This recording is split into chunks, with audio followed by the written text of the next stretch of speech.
This is a continuation of last week's lesson entitled Leaning on the Lord. Last week we asked, are you someone who easily accepts the help of others? We mentioned the fact that many people are willing to help others, but often people feel uncomfortable asking for help, or even accepting help when it's offered.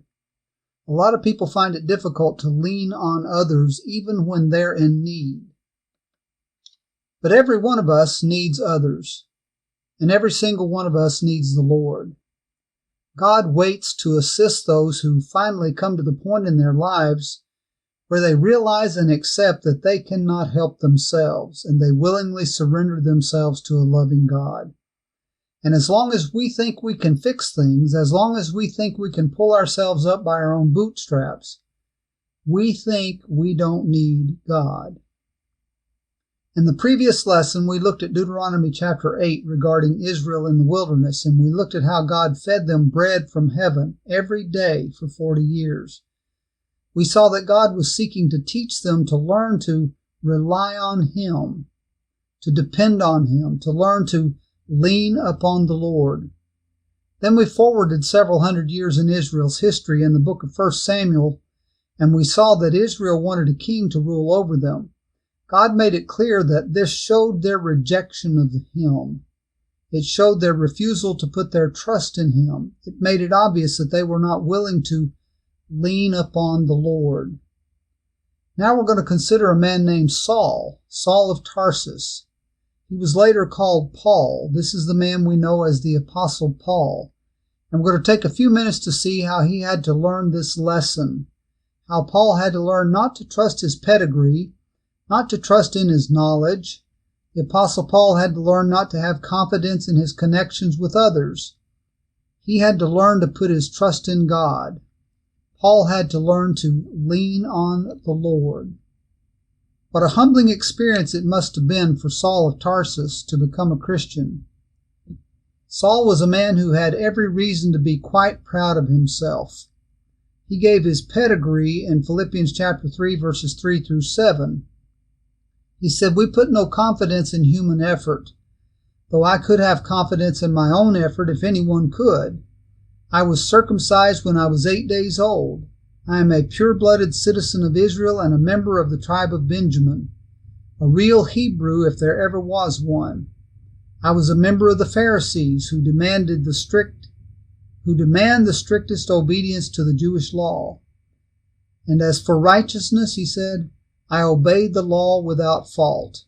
I once thought these things were valuable, but now I consider them worthless, counting it all as garbage." Paul had believed that all these things had made him special, that they made him valuable to God. But when he learned the truth about Christ, Paul had to face the fact that all of those things were meaningless before God. Paul had to learn that he had in fact been fighting the very cause, the very purpose, the very people of God. He had to learn to humble himself before the very people he had been persecuting. I picture Saul being someone with an independent spirit, someone who had great confidence in himself. Imagine the humbling experience a few years after he submitted to Christ, when the Jews of the city of Damascus decided to put a contract out on him. The mighty hunter had now become the hunted. The Jews wanted him so badly that they posted guards at every gate around Damascus. Imagine the fear, imagine the sense of helplessness Saul must have felt. Acts chapter 9 verse 25 says, "His followers took him by night and lowered him in a basket through an opening in the wall." Who came to Saul's rescue? They're simply identified as his followers or his disciples. We don't know them by name, but Saul did.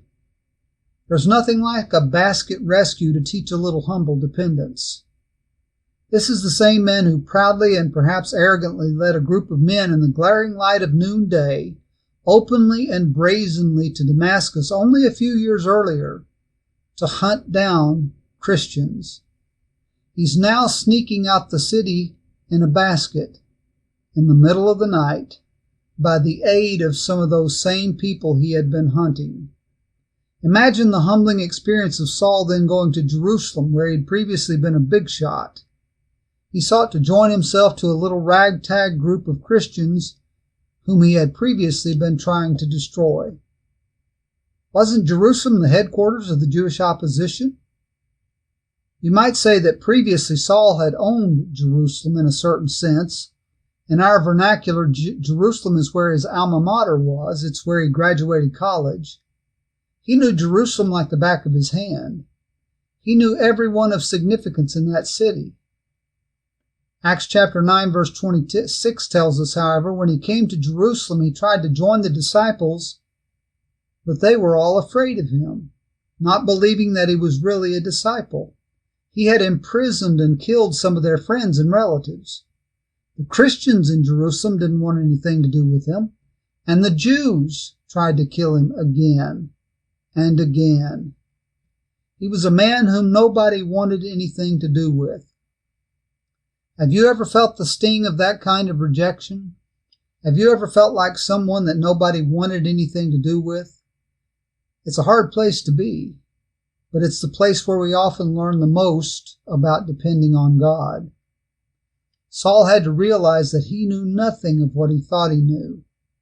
Saul had to learn to put his trust in God, not in the power of the Sanhedrin, not in the strength of his friends. Saul had to recognize that he was dependent on God for his safety, for his very life. He had to learn this again and again. For example, years later he wrote to the Corinthians concerning another occasion like this. In 2 Corinthians 1 verses 8 and 9 he said, "We think you ought to know, dear brothers and sisters, about the trouble we went through in the province of Asia. We were crushed and overwhelmed beyond our ability to endure, and we thought we would never live through it. In fact, we expected to die. But as a result, we stopped relying on ourselves and learned to rely on God, who raises the dead."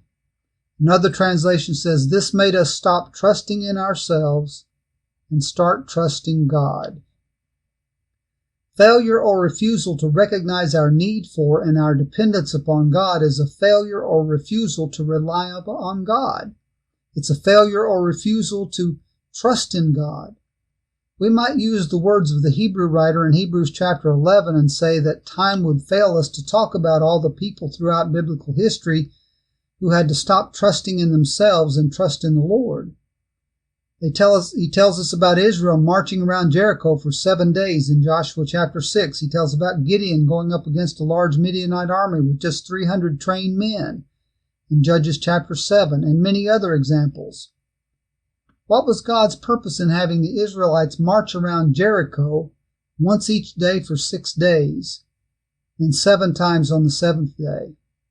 What was God's purpose in having Gideon send over 30,000 fighting men home in order to arm himself with only 300 men using only trumpets and pitchers with torches inside to go up to fight a huge army?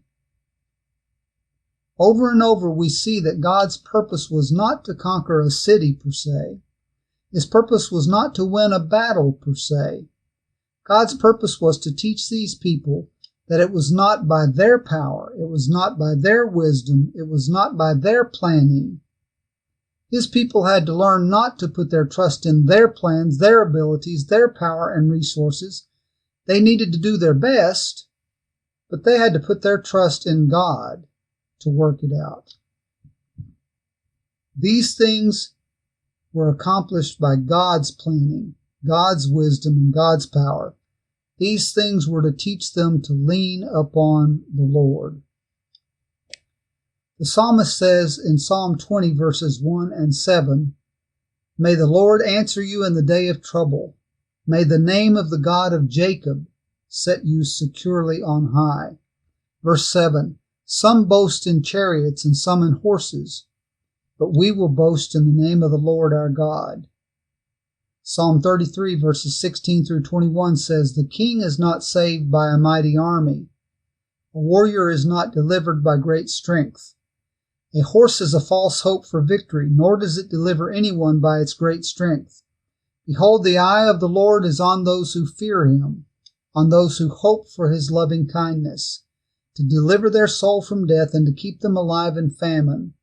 Our soul waits for the Lord. He is our help and our shield, for our heart rejoices in him because we trust in his holy name. In Romans chapter 9, verses 6 through 13, the Apostle Paul points out that Ishmael and Esau were both descendants of Jacob, but that God chose Isaac instead of Ishmael through whom to bring the Messiah, and God chose Jacob instead of Esau through whom to bring the Messiah. Paul points out that these choices were completely God's doing.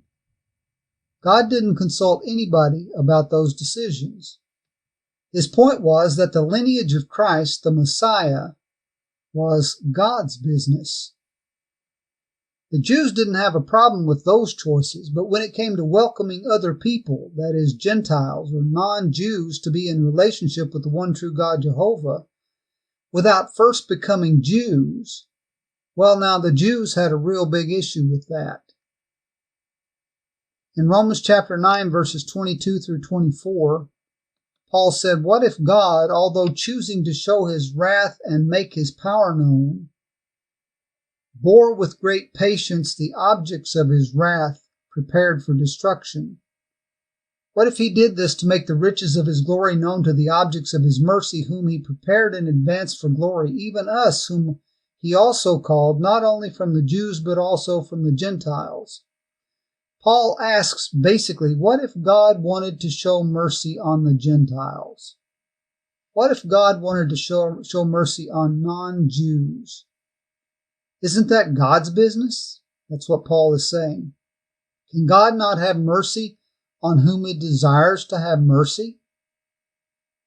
Paul then quotes the Old Testament Jewish prophets to show that this was God's plan all along. Romans chapter 9, verses 25 and 26, he says, "Concerning the Gentiles, God says in the prophecy of Hosea, 'Those who were not my people, I will now call my people, and I will love those whom I did not love before.' And then at the place where they were told, 'You are not my people,' they will be called children of the living God." Paul had asked in chapter 9, verses 20 and 21, "Who are you, a mere human being, to argue with God? Should the thing that was created say to the one who created it, 'Why have you made me like this?' When a potter makes jars out of clay, doesn't he have a right to use the same lump of clay to make one jar for decoration and another jar to throw into the garbage?" And that's the question. Who are we to question God's choices? Who do we think we are to be telling God his business? Yet that's exactly what we're doing when we are not trusting in, when we're not relying on, when we're not dependent upon God. Romans chapter 9, verses 30 through 33 says, "What then shall we say? That the Gentiles who did not pursue righteousness have obtained it, a righteousness that is by faith? But the people of Israel who pursued the law as the way of righteousness have not attained their goal. Why not? Because they pursued it not by faith, but as it were by works. They stumbled over the stumbling stone. As it is written, 'See, I lay in Zion a stone that causes people to stumble, and a rock that makes them fall, and the one who believes in him,'" speaking of Christ, "'will never be put to shame.' What if God made Christ the testing stone, so that he saves those who accept him as the Messiah, and he rejects those who reject Christ as the Messiah? Christ and Messiah are the same word, actually. That's God's business. Who are we to complain? This chapter emphasizes dependence upon God. The Jews forgot their dependent position and acted as if God owed them honor. I haven't used the words sovereign or sovereignty, but that's exactly what these passages have been talking about. A sovereign is a supreme ruler. Sovereignty is defined as possessing supreme or ultimate power. Would we complain because God shows mercy?